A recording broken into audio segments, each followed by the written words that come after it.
कौन गौसे आजम है? आओ आला हजरत का एक शेर सुनो। आला हजरत फरमाते हैं, नबवी में अलबी फसल बतूली गुलशन, नबवी में अलबी फसल बतूली गुलशन, हसनी फूल हुसैनी है महकना तेरा, हसनी फूल हुसैनी है महकना तेरा। आप भी खेती बाड़ी से जुड़े हुए हो, हम भी खेती बाड़ी से जुड़े हुए हैं, आप लोग भी किसान हो, अक्सर हम लोगों में भी किसान हैं। आपको मैं बताता हूँ, जब आप खेत के अंदर बीज बो करके आते होगे तो आप देखो वो जमीन कैसी है। पौधा होने के लिए, पौधा उगने के लिए, उस पर फल आने के लिए जमीन कैसी है, उसमें पानी दिया जाता है, फिर फसलें बहार अपना रंग तरंग उसके अंदर भरती है। फिर वो पौधा कौन से गुलशन का है और ये फूल जो है ये कौन से बाग का है, ये मिसाल से मैं आपको समझा रहा हूँ। आला हजरत फरमाते हैं, नबवी में अलबी फसल बतूली गुलशन, हसनी फूल हुसैनी है महकना तेरा। अरे ये कस्बा जीलान के मोहल्ला नीफ के सादात घराने में जो फूल खिला है, ये फूल कौन से गुलशन का है, इस फूल को कौन से पानी से सींचा गया है? तो फरमाते हैं, नबवी में इस फूल को मदीने वाले मुस्तफा की बारिश रहमत ने सींचा है, और ये फूल, इस फूल को मौला अली शेरे खुदा की फसले बहार ने इसमें रंगो तरंग को भरा है। ये फूल हजरत फातिमा के गुलशन का है, ये इमाम हसन का फूल है, और इसमें खुशबू आई है तो इमाम हुसैन की खुशबू आई है। नारे तकबीर, नारे रिसालत, मसलके आला हजरत फैजानी पंडित में पा, फैजानी गौसे आजम मुफ्ती फुरकान रज़ा मंजरी बरेलवी। वाह वाह वाह, सुभान अल्लाह। फरमाते, तू हसनी हुसैनी क्यों ना मुहियुद्दीन हो, अल्लाह अल्लाह अल्लाह, तू हसनी हुसैनी क्यों ना मुहियुद्दीन हो। ऐ खिजर मजमए बहरैन है दरिया तेरा, कौन गौसे आजम है? आओ जरा तारीख उठा करके आप देखिएगा, बहुत कम वक्त है मेरे पास में। गौसे आजम की सीरत मुझे बयान करनी है। सरकार गौसे आजम 18 साल तक कस्बा जीलान के कुर्बो जवार में तालीम हासिल करते हैं, और आप जब पहली मर्तबा मदरसा पढ़ने के लिए गए, जब आपकी उम्र शरीफ 4 साल कुछ महीने की थी, तब आपके उस्ताद ने कहा, पढ़ो बेटा बिस्मिल्लाहिर्रहमानिर्रहीम। गौसे आजम ने औज़ुबिल्लाह पढ़ी, बिस्मिल्लाह पढ़ी, और आपने बरिवायत मुख्तलिफ 17 या 18 पारे अपने उस्ताद को एक बैठक में सुना दिए। उस्ताद हैरत से देख के कहते, बेटा अब्दुल कादिर आगे और क्यों नहीं पढ़ते? कहा, मेरी माँ इतने ही पारों की हाफिजा थी। कहा, ये पारे तुमने कहाँ याद किए हैं? कौन से मदरसे में इससे पहले पढ़ते थे? कहा कि मैंने ये पारे अपनी माँ के शिकम में सुनकर के याद किए हैं। अल्लाह अकबर। उस्ताद से गौसे आजम कहते हैं, ये पारे मैंने अपनी माँ के शिकम में सुनकर के याद किए हैं। अब आपके जहन में बात आती होगी कि माँ के शिकम में सुन के कैसे याद कर लिए? तो सुनो, मैं आज आपको एक मिसाल से समझा दूं। आपका जो मोबाइल लगा हुआ है, इस मोबाइल के अंदर एक मेमोरी कार्ड पड़ता है। जब आप उसको किसी मोबाइल वाले की दुकान पर लेकर जाओगे, उस मेमोरी कार्ड में अगर गाने अपलोड कराओगे तो गाने बजेंगे, उसमें फिल्में अपलोड कराओगे तो फिल्में दिखेंगी, उसके अंदर कव्वालियां अपलोड कराओगे तो कव्वाली बजेगी, उसमें अगर आप नाते रसूल अपलोड कराओगे तो नाते रसूल सुनने को मिलेगी। ये इंसान का बनाया हुआ मेमोरी कार्ड है। जैसा आप इसके अंदर डालोगे वैसा ही आपके सामने वो बचता हुआ नजर आएगा। अल्लाह अकबर। गौसे आजम की जरा शान देखिए, गौसे आजम का जरा मकाम देखिए। आप अपनी माँ के शिकम में कुरान को सुन रहे हैं। जब दुनिया में आए हैं तो कुरान पाक के हाफिज बन के आए हैं। जब आप दुनिया में आए हैं तो उस्ताद को 18 पारे सुनाते हुए आए हैं। अब मैं आपको बता दूं, जब पहला मदरसा माँ की गोद होता है, पहला मदरसा बच्चे के लिए माँ की गोद होता है। जब माँ कुरान पढ़ने वाली होती है तो बेटा भी कुरान पढ़ने वाला होता है। जब माँ नाते नबी पढ़ती है तो बच्चा भी नाते नबी पढ़ता है। जब माँ गाने सुनाएगी अपने बच्चे को तो बच्चा भी टिकटॉक पे शॉर्ट वीडियो बनाता हुआ नजर आता है। जब माँ अपने बच्चों को फिल्में दिखाएगी तो बच्चे शॉर्ट वीडियो नहीं बनाएंगे तो क्या बनाएंगे? याद रखो, एक पैगाम देके जा रहा हूँ, अपने बच्चों को वक्त से पहले जवान करो, लेकिन किसी हीरो हीरोइन का किरदार देकर नहीं, बगदाद के गौसे आजम का किरदार देके जवान करो, करबला के हुसैन आजम का किरदार देके जवान करो। अरे जब माँ नेक होती है तो औलाद भी नेक होती है। जब माँ मुत्तकिया होती है तो औलाद भी मुत्तकी होती है। जब माँ परहेजगार होती है तो औलाद भी परहेजगार होती है। चंदन चौकी में रहने वालों, जब माँ कुरान पढ़ने वाली फातिमा होती है तो बेटा नेज़े पे चढ़ के कुरान सुनाने वाला हुसैन होता है। नारे तकबीर, नारे रिसाला, मसलके आला हज़रा, फैज़ाने आला हज़रा, शान गौसे आज़म कॉन्फ्रेंस, हक़्क़े खिताबा।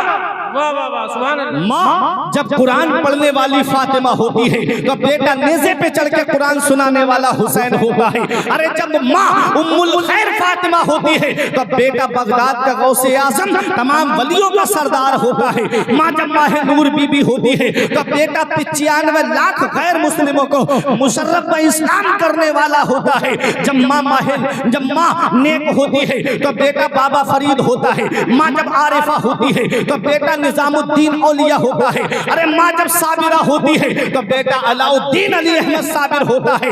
माँ जब नेक होती है तो बेटा मखदूम अशरफ जहांगीर सिमनानी होता है। माँ जब सदर मुअल्ला होती है तो बेटा सैयद सालार मसूद गाजी होता है।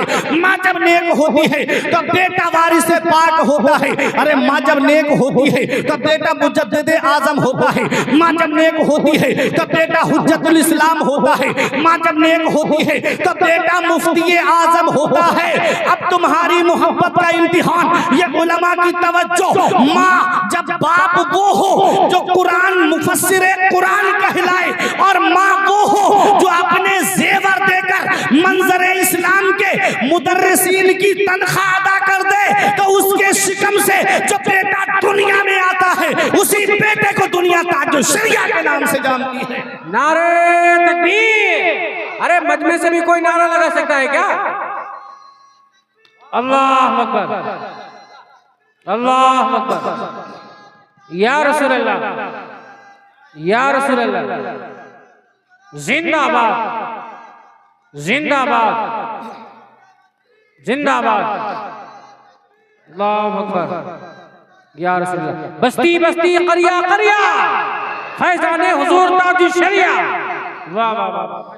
जब माँ नेक होती है तो औलाद भी नेक होती है। माशाअल्लाह माशाअल्लाह। जब माँ मुत्तकिया होती है तो औलाद भी मुत्तकी होती है। देखो गौसे आजम की वालिदा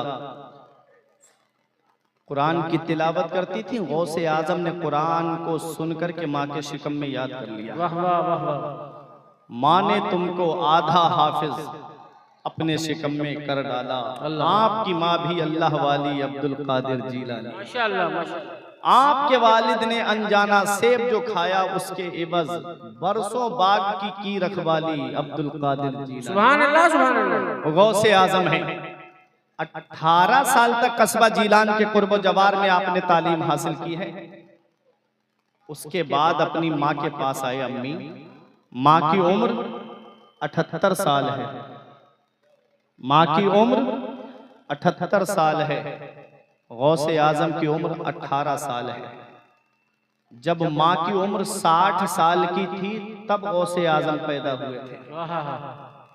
60 साल की उम्र को जब औरत पहुंच जाती है तो ऐसी औरत को शरीयत में सिन्ने अयास कहा जाता है। आदमी औलाद की तरफ से मायूस हो जाता है कि अब इस उम्र में औलाद नहीं। वो अल्लाह है जो वीराने में गुलशन खिला देता है। वो अल्लाह है जो पहाड़ों में पौधा उगा देता है। वो अल्लाह है जो पहाड़ पत्थर को चीर करके उसमें से पौधा निकालता है।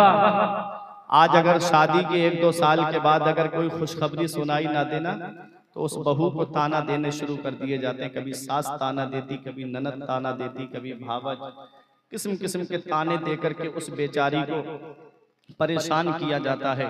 अल्लाह कुरान में फरमाता है यखलुकु मा यशा यहबु लिमन यशाउ इनासा व यहबु लिमन यशाउ ज़ुकूर। अल्लाह है जो चाहता है वो पैदा फरमाता है।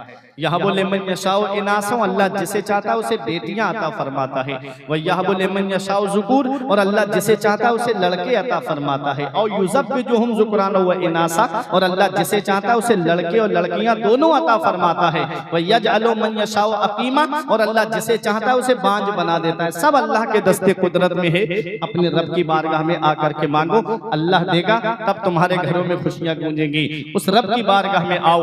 आओ मैं आपको बताऊं, गौसे आजम की वालिदा की उम्र 60 साल की है तब गौसे आजम पैदा हुए, और जब आपकी उम्र 18 साल की हुई, माँ की उम्र 78 साल की हुई, अपनी माँ के पास आके कहते, अम्मी अब इजाजत दे दो, तुम्हारा बेटा बगदाद तालीम हासिल करने जाना चाहता है। देखो माँ 60 साल 78 साल की उम्र है माँ की, अब बेटा इजाजत मांग रहा है। इस उम्र में माँ बाप जब बुढ़ापे में पहुंच जाएं तो उन्हें औलाद की सपोर्ट की कितनी जरूरत पड़ती है, लेकिन गौसे आजम की वालिदा ने अपने बेटे को बुढ़ापे की आड़ नहीं बनाया। कहा, जा मेरे लाल, अगर किसी और काम के लिए इजाजत मांगता तो मैं तुझे इजाजत नहीं देती, तूने इजाजत मांगी है तो नाना की शरीयत को हासिल करने की मांगी है, नाना के दीन को हासिल करने की मांगी है, इसलिए मैं तुझे रोक नहीं सकती। जा मेरे बेटे। माँ ने अपने एहसान नहीं गिनाए कि बेटा मैंने तुझे 9 महीने अपने शिकम में रखा, मैंने तुझे जन्म दिया, मैंने 2 साल तक अपना खूने जिगर तुझे दूध की शक्ल में पिलाया है। माँ ने अपने एहसान नहीं गिनाए। हालांकि जब माँ बाप बुढ़ापे की दहलीज पे पहुंचते हैं तो औलाद जो है वो माँ बाप को बोझ समझना शुरू कर देती है। इल्ला माशाअल्लाह, मैं हर बेटे को नहीं कहता, बड़े बड़े फर्मा बरदार बेटे भी दुनिया में है, लेकिन अक्सरियत जिसकी है वो बेटों की है कि जब माँ बाप बुढ़ापे की दहलीज पे पहुंचते हैं तो वो माँ बाप को बोझ समझना शुरू कर देते हैं, माँ बाप को परेशान करना शुरू कर देते हैं। अपने कमरे में एसी चलता है और माँ बाप झोपड़ियों में रह के अपनी जिंदगी को गुजारते हैं। क्या इस दिन के लिए माँ बाप औलाद को जवान करते हैं? क्या इस दिन के लिए माँ बाप औलाद को पालते हैं? क्या इस दिन के लिए माँ बाप ने पीरों के घरों के चक्कर लगाए थे कि हजरत दुआ कर दो मेरे घर में कोई चराग जलाने वाला आ जाए? कोई आलिम नहीं छोड़ा, हजरत दुआ कर दो मेरे घर में कोई चराग जलाने वाला आ जाए। आज वही माँ बाप बूढ़े हुए, हमने उनके बिस्तर घर से बाहर कर दिए। याद रखना, इसका पता हमें तब चलता है कि माँ बाप अल्लाह की कितनी बड़ी नेमत है। इसका एहसास हमें उस दिन होता है जिस दिन माँ बाप की चारपाई घर से उठ जाती है। जिस दिन इनकी चारपाई घर से उठ गई, उस दिन चराग लेके भी ढूंढोगे तो माँ बाप जैसा प्यार करने वाली शख्सियत नहीं मिलेगी, माँ बाप जैसी मोहब्बत करने वाली शख्सियत नहीं मिलेगी, माँ बाप जैसा प्यार करने वाली जात नहीं मिलेगी। आज जिस दौर में हम जिंदगी गुजार रहे हैं, यह दौर मिलावटी दौर कहलाता है। तेल में आपको मिलावट मिलेगी, दूध में आपको मिलावट मिलेगी, घी में दही में आपको मिलावट मिलेगी, खाने पीने की अशिया में आपको मिलावट मिलेगी। इस मिलावटी दौर में अगर बगैर मिलावट के कोई चीज है तो वो माँ बाप की मोहब्बत है, जिसमें कोई मिलावट नहीं होती है। जो अपनी औलाद से मोहब्बत करते हैं तो सच्ची मोहब्बत करते हैं। मेरे सर से मेरी सारी मुसीबत डाल देती है, मेरी माँ मेरे दामन में दुआएं डाल देती है। परेशान हो अंधेरों से तो जाओ माँ के कदमों में, वो जब चाहे मुकद्दर में उजाले डाल देती है। नारे तकबीर, नारे रिसालत, मसलके आला हज़रत, अज़मते वालिदैन। वाह वाह वाह, सुभान अल्लाह। माँ बाप अल्लाह की बहुत बड़ी नेमत है। आज किसी से भी आप मशवरा करेंगे, उसके मशवरे में आपको मतलब मिलेगा, मगर इस मतलबी दौर में अगर बगैर मतलब के कोई तुमको मशवरा देता है, दुआ देता है, वो तुम्हारे माँ बाप हैं, जिनको कोई लालच नहीं होता है, जो अपनी औलाद से सच्ची मोहब्बत करते हैं। बहुत अच्छी बात है, बहुत अच्छी बात। माँ बाप, इसका पता हमें तब चलता है जब इनकी चारपाई हमारे घर से उड़ जाती है। आज जब अब्बा जिंदा होते हैं, अम्मी जिंदा होती हैं, तो औलाद बात करना पसंद नहीं करती, और जब माँ बाप में से उनका किसी का इंतकाल हो जाए तो औलाद चारों तरफ से जनाजे की चारपाई को घेर करके कहते हैं कि अब्बा बोलते क्यों नहीं, अम्मी बोलती क्यों नहीं? जब वो बोलते थे तब तुमको उनका बोलना अच्छा नहीं लगता था, आज उनकी आवाज हमेशा के लिए रुक गई तो तुम कहते हो कि अम्मी बोलती क्यों नहीं, अब्बा बोलते क्यों नहीं? याद रखो, हमारे बुजुर्गों ने फरमाया, बाप आंगन में लगे हुए पेड़ की तरह होता है। जब शिद्दत की गर्मी पड़ती है, जब शिद्दत की धूप पड़ती है, और जब गरम गरम लू के थपेड़े होठों को खुश्क कर देते हैं, ऐसे वक्त में सबसे बेहतर और मुनासिब साया जो माना जाता है वो दरख्त का साया माना जाता है। आदमी पेड़ के नीचे कुर्सी डाल के बैठ जाए, आराम मिल जाता है, पेड़ के नीचे बैठ जाए, उसे सुकून मिल जाता है। हमारे बुजुर्ग फरमाते हैं, बाप आंगन में लगे हुए पेड़ की तरह होता है, जो खुद तो धूप में जलता रहता है लेकिन अपनी औलाद को साया साया पहुंचाता है, अपनी औलाद को छांव पहुंचाता है। कभी तुम्हें ये लगे मेरे बाप ने मेरे लिए क्या किया है, तो चले जाया करो कभी कभी पलिया मेन चौराहे की तरफ। ये रात में कोई ऑटो रिक्शा लेके चल रहा है, कोई बस लेकर के जा रहा है, कोई ट्रक लेकर के जा रहा है, कोई 4 व्हीलर लेकर के खड़ा हुआ है। अरे कोई रात के अंधेरे में, चलो देखो बरेली शरीफ की तरफ जाकर के पूरी पूरी रात ऑटो रिक्शा लेके लोग गलियों में घूमते हैं। ये एक बाप ही तो है जो सोचता है 4 पैसे जमा हो जाएंगे, मेरी औलाद के खर्चे में काम आएंगे, मेरी औलाद की पढ़ाई में काम आएंगे, मेरी औलाद की तालीम में काम आएंगे। आज वही बेटा पढ़ लिख करके एक आला आदमी बन गया, दौलत उसके पास में आ गई, तो वो आदमी अपने माँ बाप की कदर नहीं करता, माँ बाप की खिदमत नहीं करता। याद रखो, ये रिक्शा चलाने वाला एक बाप है, ये ऑटो चलाने वाला एक बाप है, ये पूरे दिन फलों का ठेला लगा के धूप में खड़ा होने वाला एक बाप है, ये बस चलाने वाला एक बाप है, ये दिल्ली कमाने जाने वाला एक बाप है, ये मुंबई कमाने जाने वाला एक बाप है, ये बेंगलोर कमाने जाने वाला एक बाप है।